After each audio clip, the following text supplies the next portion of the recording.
On today's Locked On Mavs, Locked On Warriors crossover, who's going to guard Luka Doncic? How are they going to handle Steph Curry?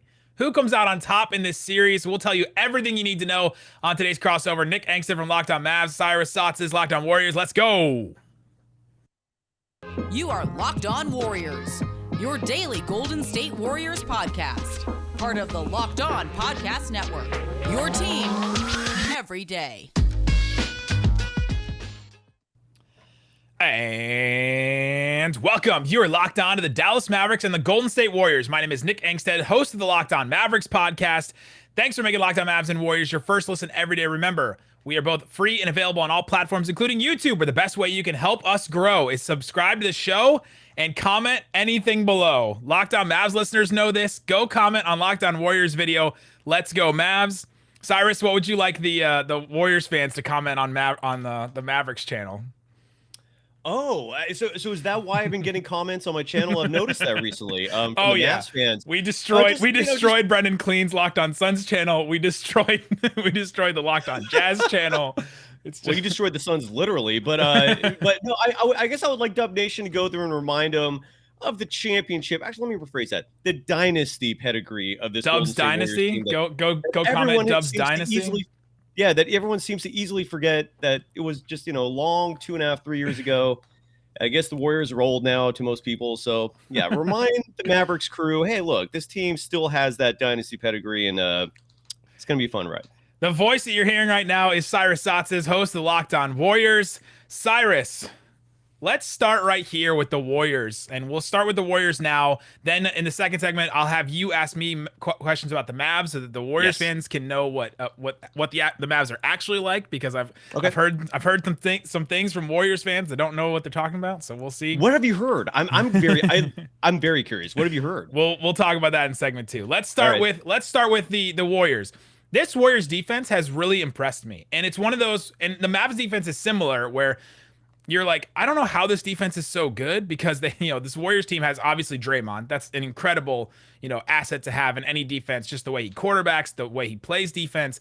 But to have Clay coming back from injury and not being his best defensive self, to have Steph, to have Jordan Poole, to have, some of these guys, and to still be an incredible defense without Draymond. Like, with Draymond, this team had the number 2, or with Draymond on the court, they were a 104 defensive rating. That would have been first in the NBA. With Draymond off the court, 109.5. That would have ranked third in the NBA. How is this defense so good even when Draymond's off the court? It is a large part of it is a system. I remember after the first round of the playoffs, oh my God, I'm totally brain farting on his name. The point guard for the Atlanta Hawks, superstar Trae Young. Thank you. I'm tired today. I apologize. It's okay. We try to forget his name over here too. Well, I mean, no, I don't think you should. I mean, you should for the rest of your lives live in the glory of Luka being dropped on your lap instead of Trae. But Trae Young made a great point about the Miami Heat defense, I'm paraphrasing. He said that it didn't matter who the players were in that defense that were guarding us. It was their system. And the Warriors have this defensive system in place. It's been in place since Kerr came in. And even his predecessor, Mark Jackson, kind of laid the foundation for it. I mean, he was the first Warriors coach in my entire life that I've known who emphasized defense. And it was the beginning of the turnaround for this organization. But they played a string. Don Nelson. Yeah, Don Nelson was ahead of his time in terms of, and Donnie Nelson, who was with the Mavericks for a long time, and he coached the Mavs for a little bit. But Don Nelson was ahead of his time in that he saw small ball as the future of this game. He just never had the personnel, unfortunately, for him. But they played defense on a string, and what that means is that they're constantly getting each other's backs in terms of switches. They played together long enough to know when to switch, when not to switch. They are a long team. Stephen Curry is vastly underrated as a defender. That block on Dylan Brooks in Game 6 against the Grizzlies is a great example of that. But he's developed strength, and he takes that defensive liability criticism to heart. He's admitted multiple times he looks at all the chatter on social media and then some as a motivational tool. So this team, despite not having a legit shot blocker, they move fast. Again, they play in a string, and that attitude also extends to the rebounding as well, which is a huge reason why they out-rebounded the Grizzlies despite being a vastly smaller team.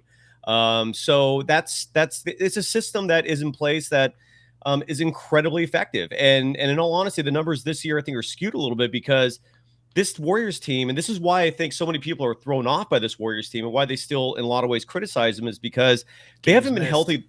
Yeah. What's up? Games missed. Yeah, I mean, the big games. Yeah, their big three, for example, played a total of 11 minutes together in the regular season. Jordan Poole didn't really figure things out until the second half of the season. And so it's hard to tell what this team is based on the regular season. And you're starting to see it now. And it's an experienced group that plays wholeheartedly together. They grasp the concept of a team. No individual player has a high usage rate on the team. So that's shots fired. A little bit, yeah, a little bit, because the Warriors have faced this kind of offense before, where they have one guy that is and I don't know if they've ever played a superstar like this outside of LeBron James.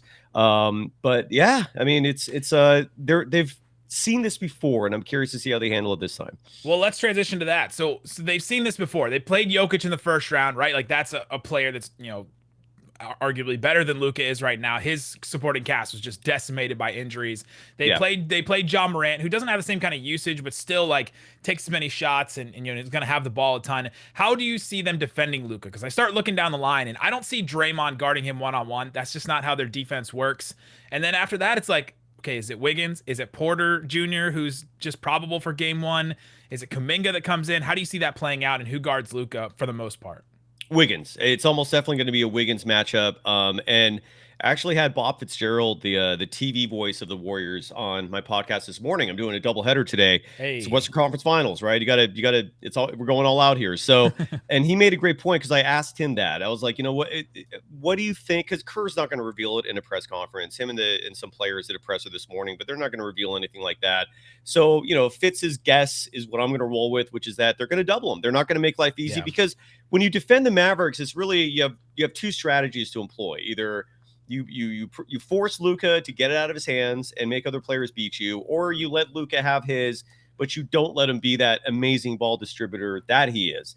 And I think, at least from initial impressions, I think they're going to really focus largely on Luka. They might do a box and one style defense where Wiggins is on him, but his second player is constantly shadowing in the process. He used the word shadowing. That was like the word that Fitz liked to use a lot on this morning's show. So there's no stopping Luka. Even if Draymond Green was guarding him, Luka would still get his 30 points. The question is, how can you make life difficult for him? And that's the challenge. But I do think they're going to at least initially go with the shadowing approach where they're going to try to double him as much as possible. And if players like Dinwiddie or Brunson, beat the Warriors, so be it. Oh yeah, the Suns kind of said a similar thing, and here they are. All right, let's transition a little bit to the offense, because I think that Klay Thompson coming back. Klay Thompson become obviously a huge part, but he's been out for 2 years. He came back. People saw him initially, and he was just jacking up a bunch of shots. The Warriors were like, "Hey, let's get you back into your rhythm. Take as many shots as you want." He was shooting like 30%, in certain games. But now Klay Thompson's back, and he's scoring 20 points a game. And now this Warriors team with Curry, Klay, and Poole, now the Poole party and all that everybody's been hearing about forever. What does Klay Thompson look like right now? What should Mavs fans expect from Klay Thompson? Are the Splash Brothers and this Poole party thing, is it everything that it's cracked up to be? Here's in my opinion, this series is really going to come down largely to how I call them the splash party, right? Is when you talk about the triumvirate of Stephen Curry, Jordan Poole, and Klay Thompson, it's going to come down largely to how Klay and Poole shoot, because what we saw in the regular season, and especially in the last game of the regular season, and Kerr alluded to that in the press conference just a few moments ago, actually, he's viewing that last regular season matchup as the indicator for how to prepare, and also what to expect from the Mavericks. And what Jason Kidd and most great coaches, if not all of them in this game, do when they face the Warriors is they don't want Stephen Curry to be the guy to beat them. And the Mavericks strongly emphasize that. Steph averaged only 20 points per game against the Mavericks in their meetings during the regular season. Well, in that one game in March, Steph had 0 shot attempts in the fourth quarter. Now, Draymond did not play in that game, and so it's very different the way that they're going to be able to guard him. But that is something the Mavs tried to do. Yeah, and so and the truth is, like, they start attacking Steph the moment he crosses that half court line. So so the Mavericks are basically are going to force other players to beat them, and that's where I think Otto Porter Jr. is going to have a much larger impact because Wiggins is really hit or miss with his deep shot. You mean all-star starter Andrew Wiggins?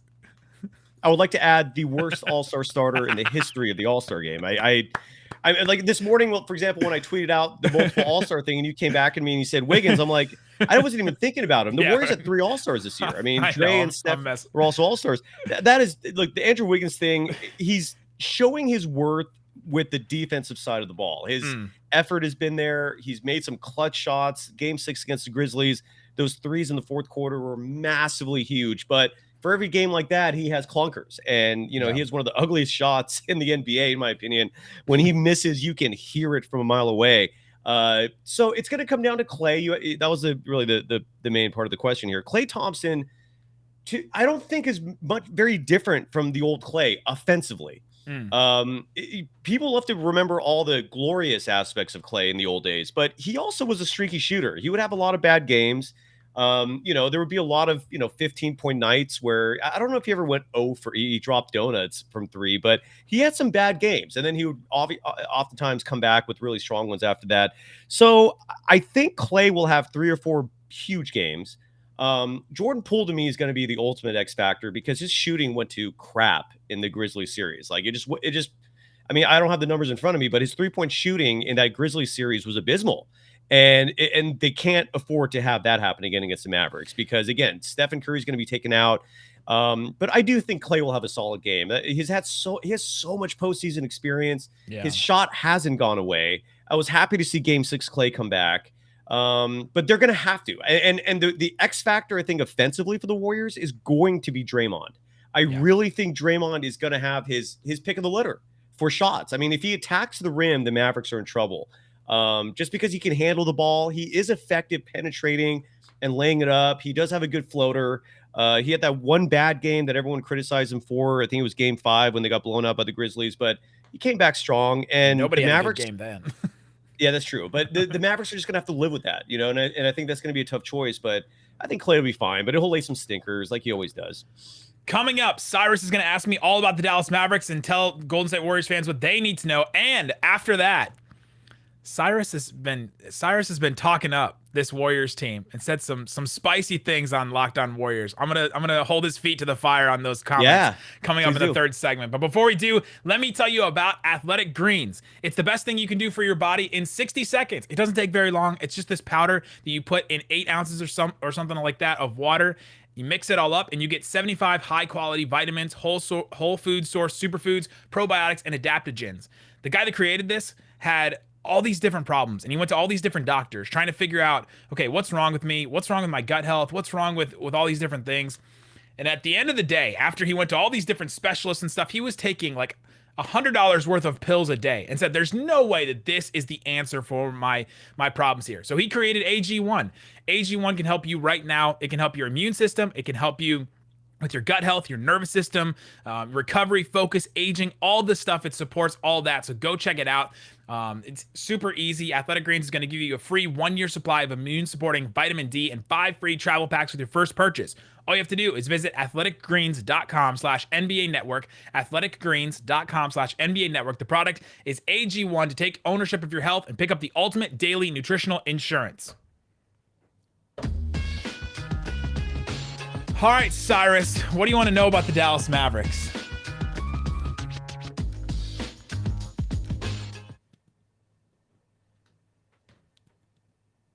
Sorry, I was muted there. My bad.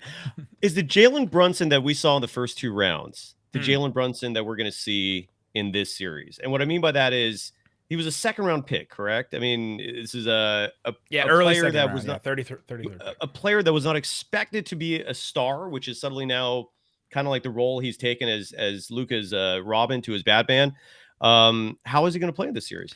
Yeah, great question. The Jalen Brunson experience has been so interesting because he got drafted in the same draft as Luka. He was a high second round pick, but he was the most like one of the most decorated players in college basketball. 2 national championships. He was player of the year, at Villanova, like high pedigree, came in. His dad was Rick Brunson, the NBA player, so he comes from a basketball family. And then he comes in the NBA and he's limited to this role off the bench. He had a big learning curve to try and figure out in the NBA because his game is all about this herky jerky, like crossovers in the lane, and then just like the timing. I compare him to a drummer that like plays offbeat stuff, right? Like that plays offbeat where all of a sudden the defender's like, okay, this guy's going to cross over. I'm going to try to catch his rhythm. And then as soon as he throws up a jumper, I'm going to know when to come up and contest or get a block. And even when he's against guys like in the Sun series, he was going up against Jay Crowder or even sometimes Bridges. And just with his timing, the way that he puts up a floater on the run or a post up, like to try and throw up a shot, he can get guys in a bad situation and throw up a clean shot because of his timing and his rhythm. And so he has really taken a step up this year. The Jalen Brunson we saw against the Jazz was incredible. Not a player we saw at all in the regular season. And he just took a complete step up because in the playoffs, everything is just squeezed, right? Like everything is just to the point where, okay, we got to find a couple advantages here and there. And as soon as you find that advantage, you just run that over and over and over and over again. And Jalen Brunson was that guy with Luka missing the first 3 games. And we've seen Brunson be able to attack guys like Chris Paul, attack guys like Donovan Mitchell, attack guys like Mike Conley. And so I think the Mavericks are going to try to do that same thing. He's going to attack Curry. He's going to attack Jordan Poole one-on-one. He's going to attack probably Klay Thompson even. Klay Thompson's bigger, but he has a couple moves that he can get off against guys like that. And I think that it's going to be really fascinating to see if he can still be as effective. And they're going to need him to against this Warriors team because they need him to be that second guy. Correct. I think clearly they do, because one thing I look at with your team, with the Mavericks, is I've never seen a team in all my years watching this game win a world championship when there is not a clear-cut second superstar. What I mean by that is you haven't. Your guy. You've never seen a team win a title where there's a second superstar. Who's the head coach of your team? He was on that team too. He's a Hall of Famer. Who's the other Hall of Famer on the Mavericks right now? I don't, there's no one. I mean, Jason Kidd, even though he was closer to the tail end of his career, but he was still solid. I mean, he was still an incredible player and was huge on that team. Tyson Chandler was huge on that team. Yep. Sean Marion was huge on that team. I mean, you had big names on that team besides Dirk Nowitzki. Sure. I don't see that caliber this year. You're right. That 2011 Mavericks team was sort of an anomaly, but I still think Jason Kidd, even though, again, he was near the tail end of his career, he was a Hall of Famer, and I remember him making huge shots in that series. So my question is, like, are you confident in Jalen Brunson being that second fiddle? Are you? You don't have to say Jalen Brunson like that with the disgust in your voice. Well, I mean, Jalen Brunson. I mean, he hasn't proven anything yet. I guess that's what, like. I to me, respect is earned in this game. It's not just given. And what I mean by earned is you got to like actually succeed in the postseason, going all the way. Before I'm impressed and I'm giving respect to a player. Jalen Brunson is what, 23? I mean, 22. Outside of this season, I haven't really seen him. Oh, he's 25, I guess, but I haven't seen him outside this season do much. I mean, is Dorian Finney-Smith that second wheel? Who's the guy that's going to take pressure off Luka? Realistically, like, is it Brunson? I don't know. Yeah, it's Brunson. And through 2 playoff rounds, we've seen Jalen Brunson step up and be that guy that has been like this. Now, it's surprised some of us, but Brunson has had really good games all year with Luka out or other things. And going into the playoffs, we were like, okay, we've seen him do it against the Kings and the Rockets and the teams like that. But can he do it against the Jazz, who are not the greatest defense, but still had Rudy Gobert, still had, Royce O'Neal, still had a couple of, wing defenders. Can he do it against the Phoenix Suns, who were the 3rd best defense in the NBA this year? And he did it against both those teams. We saw him have some big games against those teams. And he's, averaging 23 points a game. He's shooting 46% from the field on shots that are all tough. He's not getting any shots that are like, okay, here's the ball, just shoot right there. Like, he's not getting fed anything. He's creating everything for himself. Right. And I think Jalen Brunson has proven in these last 2 rounds, especially against that Phoenix team, that he can be that guy. Now, he may have some stinkers here and there. He's not like a bring it 100% of the time and have, and produce 100% of the time player at this point in his career. But this is another big test for him. And if the Mavericks are going to win, they're going to need him to step up. And at least, like, I don't know, let's say it goes 7, 5 of the 7 games, they need him to step up. No doubt. I really think this is where Tim Hardaway Jr. is going to be missed for you guys. I would be a lot more nervous if Hardaway was there. I just don't see a 6'1" guy who, in his first year of producing real results, being the difference maker. That's just my opinion on this. But that's where, I guess, let me ask you this. The Warriors are number 1 in the NBA in points off cuts and points off screens. They're known notoriously for their ball movement offensively. They're known notoriously for constantly moving off the ball. They exhaust opposing teams. Yeah. How are the Mavericks going to be scoring against this Warriors team when I don't know how? I get, like, what's Luka going to do defensively? Like, who do you think the Warriors are going to attack? What player is going to attack Luka on the Warriors? And how do you think the Mavericks are going to respond to being tested defensively like they've never been tested before? The Mavericks team defense is in a similar way to the way that you described the Warriors. Like, you look at you look at their parts, and you're like, how is this Mavericks team the best, like the best or second best defense since January in the regular season? And he's like, hey, Finney Smith's a good defender, Bullock's a good defender. You would say Luka's a bad defender. Brunson's probably, doesn't have the tools to be a good defender. They have Dwight Powell as a center and like Maxi Kleber coming off the bench.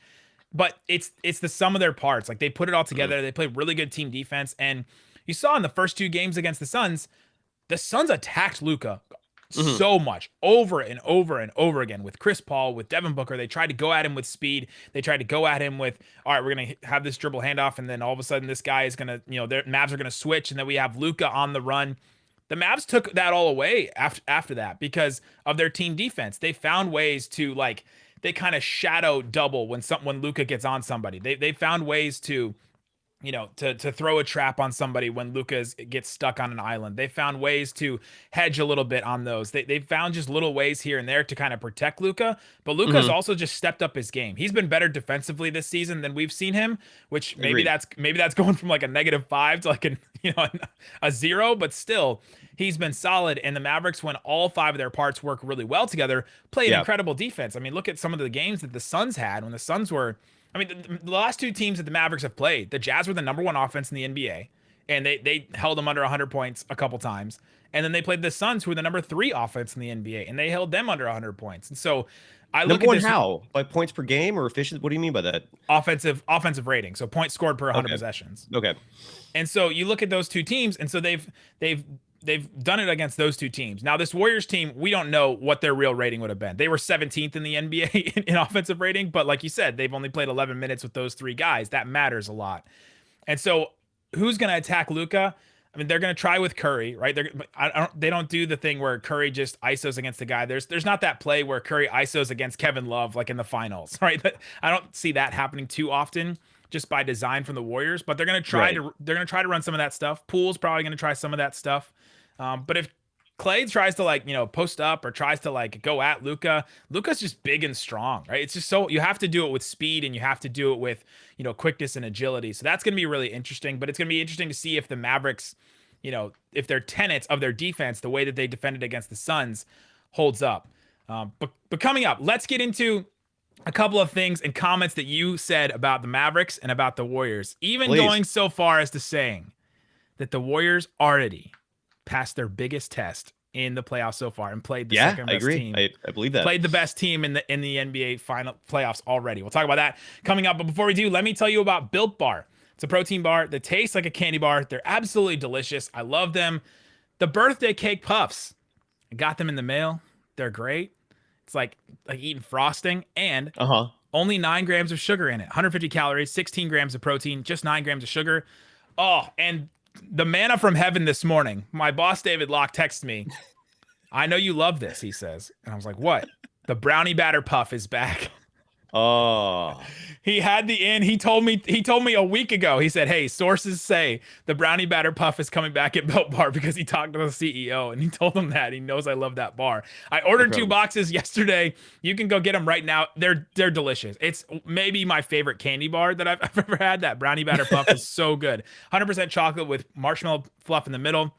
140 calories, 17 grams of protein, only 7 grams of sugar. Use the promo code LOCKED15 to get 15% off your entire order at built.com. We also want to tell you about Rock Auto. With the ever-increasing number of makes and models of cars, it's impossible for your local chain auto parts store to keep all the parts for your car that you need. Think about all the parts in a car. Like, just think through your car. I know some of us don't know anything about cars, me included. But if I think through, there's so many different parts, and now there's so many different cars. How could one place have all of them? Well, Rock Auto does. They have all that stuff. Check out what they have for you. Go to rockauto.com right now. You can look up the year, the make, the model of your car, and they just lay it out for you. Here's a part, stuff that people can easily replace, like carpet or, lights or things like that. Check it out at rockauto.com. See all the parts available for your car or truck. Right, locked on in there. How did you hear about us box? So they know that we sent you. Amazing selection, reliably low prices, all the parts your car will ever need. rockauto.com. All right, Cyrus, we've talked about the Warriors. We've talked about the Mavs. Now, I got to hold your feet to the fire here a little bit. Please. Because I have never been DM'd and added on Twitter and comments on Facebook or comments on YouTube about another Locked On host as I have about you. Well, it's also in my defense. This is the first time in 11 years you've been to the Western Conference Finals, so I'm sure everything's being blown up and exacerbated in the process, right? I mean, unless you're hearing this a month ago, then wow. So a couple days ago on your podcast, you said the Warriors just beat the second best team in the playoffs, meaning the Grizzlies, after themselves. Yes. The Grizzlies was their biggest test. The Grizzlies without Ja Morant was the Warriors' biggest test, better than the Mavericks, better than the Suns would have been, better than the Celtics would have been, better than the Heat, better than even the Bucks. I think the Celtics are the next closest, the most comparable team. But I mean, look, when I say the second best team, the Grizzlies literally were the second best team in the regular season.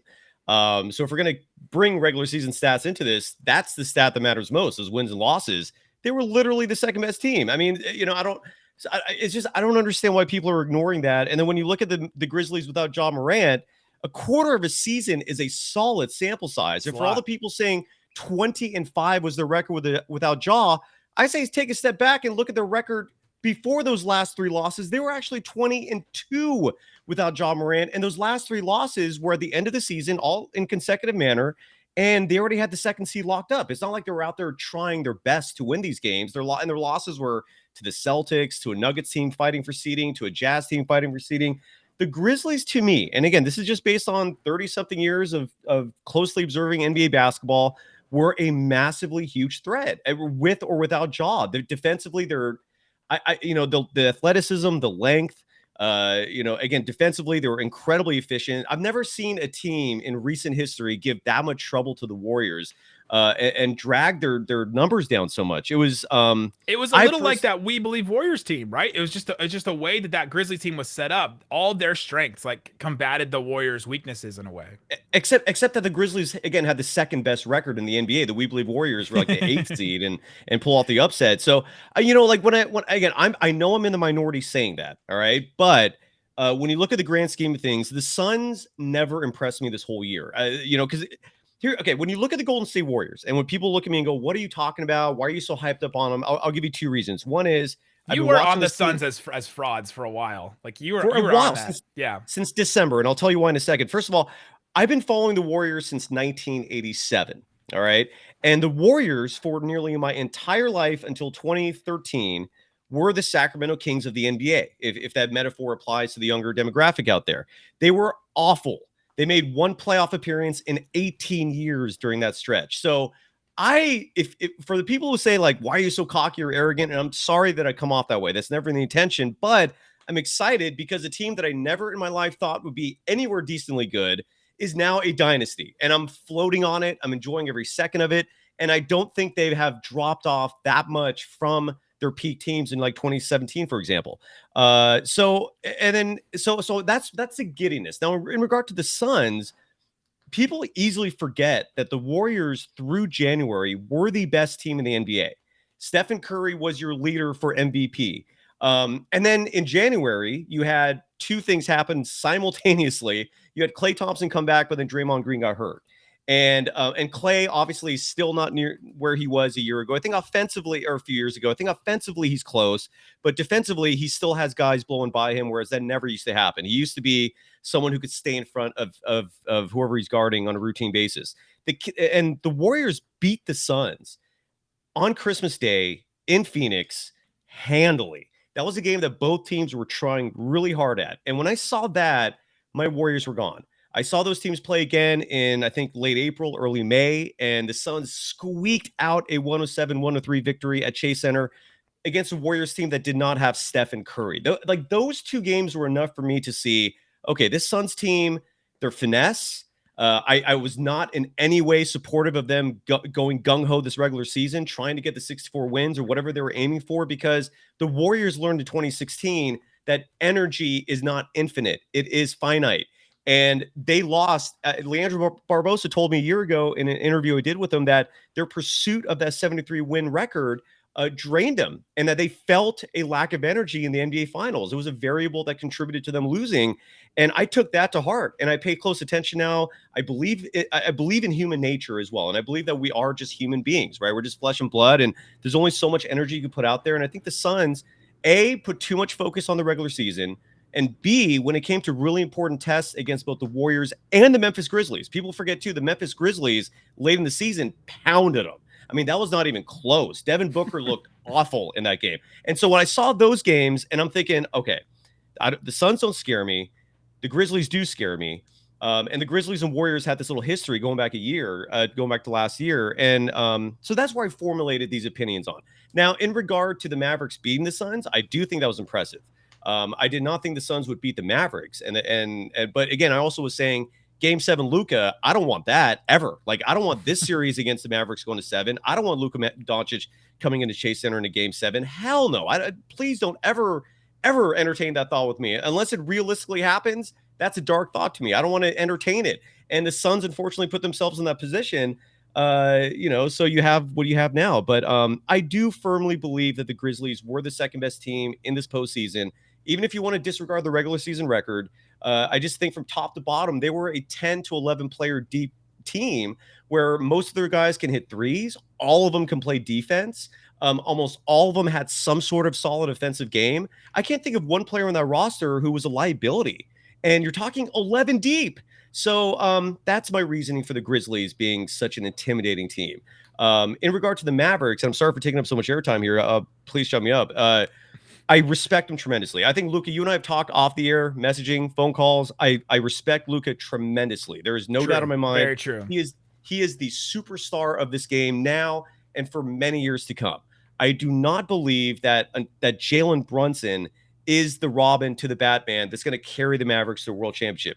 If I'm wrong, I'm wrong. I mean, we'll find out soon. But I just don't see that. I've never seen a second, third fiddle, in this case being Brunson and Spencer Dinwiddie. I guess that's who the third person is here, who, by the way, you said that like you can't pronounce his last name. Well, no. I said it more because I don't know if that's who you would consider to be the third best player. Like, is he your third best player? I mean, who would you consider your...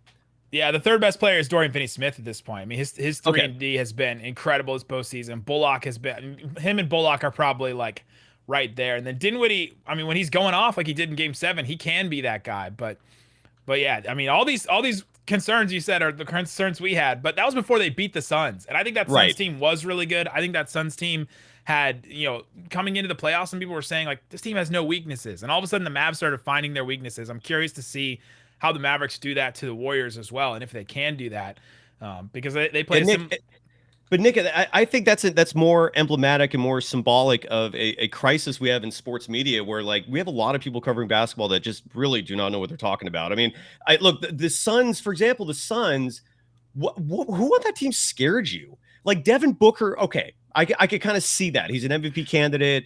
But I think the Kobe comparisons were asinine. Like, let him win a world championship first before we even entertain. We're all here for this Devin Booker slander. Like, every single person listening. But Chris Paul, I mean, I'm hearing people criticize the Warriors for their age. Chris Paul just turned 37. Why is he not under scrutiny for his age? Like DeAndre Ayton, who's a great big, but I need to see people prove themselves when it matters most, and it matters most deep in the postseason. And I saw the way they played against the Milwaukee Bucks. That was a series they could have and should have won, and they didn't. And so I just didn't respect them the way most people did. And I on one hand, I have absolute respect for the Mavericks pulling that series off because no one expected them to. I never made any proclamations either way, but I thought the Suns would win Game 7. That did surprise me a little bit. But Luka's, I mean, he's the next big thing. And this, as soon as the Mavericks, in my opinion, this is all subjective. It's all fun. It's just sports. But in my opinion, if and when Luka gets that true second great player next to him, the Mavericks have their dynasty in place. I really do believe that.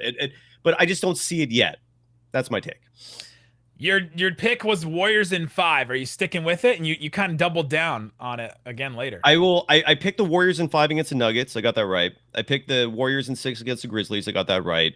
Bob Fitzgerald on my podcast on Locked On Warriors this morning said we were both on the same page until now. He said Warriors in 7. I say Warriors in 5.5. And the reason why I say that is because a part of me thinks that the Warriors might lose game 1. They're due for a letdown. The Mavericks are riding high from that game 7. They're due for a letdown. They had that in game 5 against the Grizzlies. That was I don't call that a letdown. To me, this is the brilliance of the Warriors, right? And this is what happens when they let them win so that they could win in their home court. I don't think they let them win, but I think there's certain gears they shift to with each game. Stephen Curry said something during last offseason. This was shortly before the season started. It was an attribution that I took to heart because I think he slipped in saying this, and he kind of let others know what his mentality and approach is to each season. And I think he learned this from 2016. He sees each season as 3 parts. Part 1, important, tone setter. Part 2, foot's off the gas. You're going through the motions. Part 3, all in, right? So, and he never really revealed the dates of the parts, but my guess is January through March is the part 2 of that. And I think they kind of saw game 5 of that Grizzlies series the same way. They kind of looked at it and was like, look, we can either go all out in this, and if we lose, we got to play again 2 days later. And who knows how much energy we're going to have for that game. Or we won game 4. That was a pivotal game in this series. And if we lose game 5, we have game 6. So I think they were just playing the long game. There's a lot of negative gin. There's a lot of there's positive gin, there's neutral gin, and that was a lot of negative gin in that game. They're like, hey, let's just back up so we can go forward. Next game. Interesting. My pick has been Mavs in 6. I just think that Luka is going to be able to find ways to attack this Warriors defense. I think that Brunson will be able to attack Curry and Poole, and I'm curious to see how the Mavericks defense fares against this Warriors team. We have not seen this Warriors team at full strength. We haven't even none of the regular season games tell us anything. The Mavericks are 3-1 in those, but I'm not even taking much from those. You shouldn't. I'm really curious because I think Luka's the best player in the series. And I think that matters a lot. By this much. I think that's on one hand. Look, again, I respect Luka. I think he's an amazing player, but hearing comments like that to me is really disrespectful to Stephen Curry, whom a lot of people already consider a top 10 all-time player. I hear people saying he's peaked.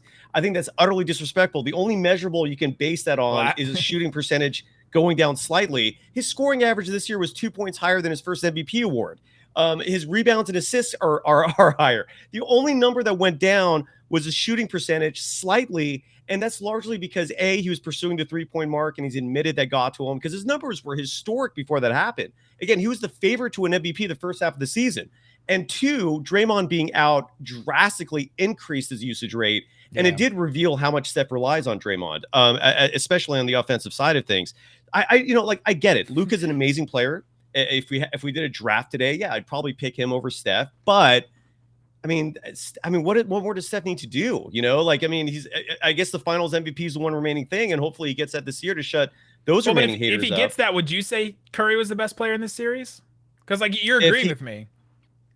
I'm agreeing with you, but I'm not coming. I wouldn't come out and say it like that either. You know what I'm saying? Like that he's the best player in the series. If you asked me who's better, I don't know. I don't actually know. I mean, I might actually have to take that back because Steph has proven he can win championships, and Luka hasn't proven that yet. We've seen a lot of superstars get far in the playoffs. People were talking about James Harden like he's the next great thing just a few years ago. I'm not comparing those two, but all I'm saying is wait until they actually hold that trophy up before we start kind of, saying we're not worthy. I love Luka, but Steph's already been there and done that. I think that experience is vitally important. And that should play a part in this. So, and don't take that regular season thing to heart because the Warriors lost the season series to the Nuggets 3-1. They lost the season series to the Grizzlies 3-1. In the season series against the Mavericks this year, they did outscore them. Average points per game was 106 to 105. They also outshot them 48% to 44%. So I would not look at those regular season matchups at all. I wouldn't take any of those seriously because this is a completely different Warriors team. I mean, they didn't have Draymond for those games. And he's arguably the most important players. So, so for the people out there that are sitting here going, dude, like you're crazy with the things you say. I just push back and say, look, when you look at all sports in the grand scheme of things, right? And you look at a team like the Warriors that went through the greatest 5-year run in NBA history. I mean, I don't know how you could dispute that. They're only 2 years removed from that. And I don't know why in those 2 years, everyone suddenly thinks that they've dropped off drastically. It's like Klay was out for 2.5 years. He's back. Stephen Curry never went anywhere. He took a year off. He should have been MVP, in my opinion, last year, averaging 32 points per game. But, they were the 8th seed, so he didn't get it. And Draymond Green is still at his peak of his power. So and now they have a supporting cast. Jonathan Kuminga, I think, will surprise people this series. I think you're going to see minutes from him because he actually did good in those 4 matchups against the Mavericks. He's a matchup guy at this point in his career. 2 years from now, superstar. Right now, he's a matchups guy. I think he's going to see some minutes. And the pool parties due, I think, to erupt. So we'll see. We'll see. I mean, it would shock me, though, if your team wins. But I will say this, regardless of what happens in the series, I think this overall year is a huge win for the Mavericks because season's already a success. Yeah, and whatever happens in this Warriors season, this Warriors series already a success for this Mavericks team. Wildly. And you guys are going to get huge free agents this offseason just because who doesn't want to play with Luka now? I mean, if you're a Dallas fan, you're happy. You're happy no matter what, and we'll see what happens though. Should be a fun series. So you're saying Mavs in 6? Mavs in 6. I think they finished it out on their home court. The Mavs have also, not really lost at home this playoff. So that's going to be really something to look at. These teams were so close in the regular season record-wise, and there was moments where the Warriors were sliding. I thought maybe the Mavs would get that. We really wanted them to get that third seed. But home court's going to matter a lot in this. The Mavs just have to steal one of them on the road, and we'll see if they can do it early and catch them in game 1. But go listen to Cyrus on Locked On Warriors. Go comment, "Let's go Mavs" on the Locked On Warriors videos. Go ahead, and Warriors fans can come comment on our videos. But Nation, go check them out, Locked guys. Thanks so much for listening to Locked On Mavs and Locked On Warriors. Nick, it's always a pleasure, man. I always love chatting with you off the air. This is fun. I will say this, man. To me, at a minimum, I don't think anyone's going to ever compare to the Grizz fan base in terms of just emotional, tumult, like that was some legitimate emotional feelings going on between these two regions. The Suns were not great to Mavs fans at all. And I will say that the Mavs fans were not great to Suns fans either. So this is going to be tense, I think, between the fan bases. Sports, baby, sports. Have fun in San Francisco. There you go. Peace out. Boom.